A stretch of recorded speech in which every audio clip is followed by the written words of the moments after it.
আমরা যারা এখনো বিবাহ শাদী করিনি, লক্ষ্মী মেয়ে, ভালো ভদ্র সভ্য মেয়ে, যাদের চরিত্র খুব সুন্দরী, যাদের দেখলে খুব মনের ভিতরে প্রশান্তি আসে, এই লক্ষ্মী মেয়েদের বৈশিষ্ট্যগুলো আমরা আজকে জানার চেষ্টা করব। 1 নম্বরে লক্ষ্মী ওই মেয়ে যার রাগ বেশি হয়। 2 নম্বরে অল্পতেই মাথা গরম হয়ে যায়। 3 নম্বরে রাগ উঠলে মাথা ঠিক থাকে না। 4 নম্বরে মুখের উপর জবাব দিলেও তার হৃদয়টা থাকে নরম।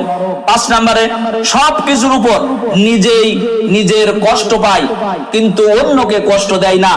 এই রাগ বেশি হয় যে মেয়ের, অল্পতেই মাথা গরম হয়, রাগ উঠলে মাথা ঠিক থাকে না, মুখের উপর জবাব দিলেও হৃদয়টা থাকে নরম। এরপরে সবকিছুর পরেও নিজের কষ্ট পায়, কিন্তু মানুষকে কষ্ট দেয় না, দেওয়ার মন মানসিকতা নাই। এই সকল হলো লক্ষ্মী মেয়ে, ভদ্র সভ্য মেয়ে, ভালো মেয়ে। এদেরকে বিবাহ শাদী করা যায়।